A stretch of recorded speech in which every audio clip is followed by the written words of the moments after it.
Greetings, everybody. Akoma greetings to everyone. Welcome to the Ash Circle Ritual video. In this video, we're going to be talking about how to do your Ash Circle or Intimacy Circle outdoors. So here we are. We decided to do it outdoors in this beautiful space that has some different plants, of course the grass. It's also offset with a little lake, a man-made lake, right? So what's really important here is deciding on your environment. Where do you want to be? What elements do you want in nature to be supporting you if you're going outside? Because all of that is part of your communication.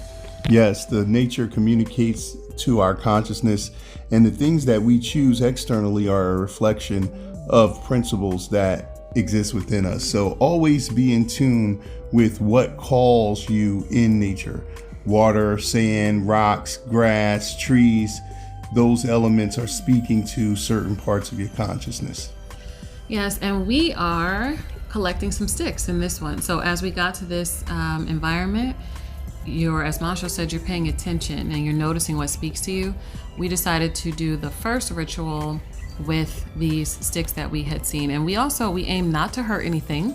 Right. We aim to ask if we take some flowers, or really ask from the environment, and we also aim to stay present. So as you just saw, there was a little Geb there who was visiting us, who was crossing the space, and we're taking that as another level of symbolism. As Masha was saying, nature is speaking to you.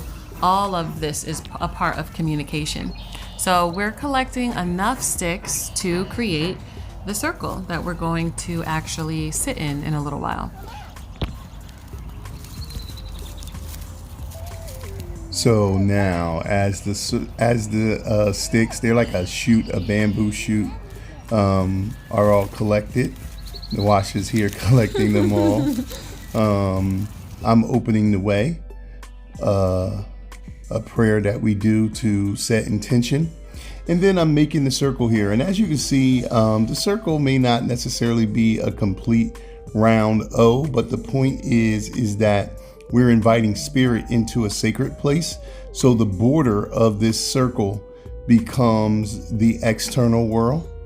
And what happens inside is the sanctity of the culture and the spirit and the intention of the activity. So certainly once we close the circle, the ancestors are present, the angelic forces are present, and so we enter the circle with that kind of reverence and understanding that now it is different than the space that is 2 inches outside of it. Mm-hmm. And this is all the symbolism again that is speaking to you. So we are going into the circle on this beautiful piece of tree that Masho laid out for us, and opening up with some intentions.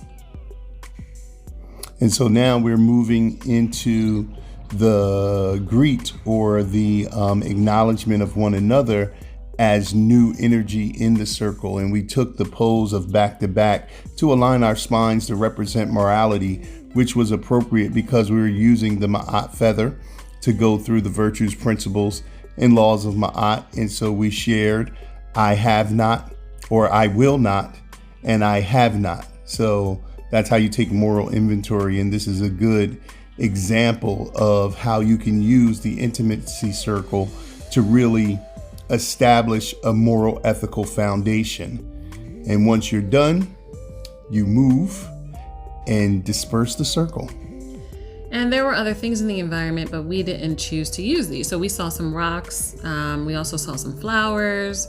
So when you go to a natural space, there's probably going to be a ton of things that you can choose from. You can also even choose to outline, as we say, with ash or with chalk or with sand. But we decided to do an alternate version of this intimacy circle. And as we were walking, Masho saw a little kind of in cave, yes, like a natural cave, a natural space where there was already a circle. So again, listening to your intuition, you'll see a space. This was just how the nature was forming, and around the space that already kind of looked like a circle, we decided to just put some flowers to again outline what's going to be the external or outer world versus the spiritual world or the inner world or the internal. So all of this is, again, speaking to you, setting intention. You're being really mindful, and this is the space that you're going to go into. So this second circle, we had an outline of some red flowers, and in this one we sat foot to foot. We held hands, right? So in this one, we're doing something different because we can actually make eye contact. But you want to let spirit guide you, use your intuition. In the other one, we were back to back with no eye contact. So hopefully this video has inspired what you can do in your ASH or intimacy circle. There's a lot of variation, so get to work, and we look forward to hearing your progress. Nia Koma.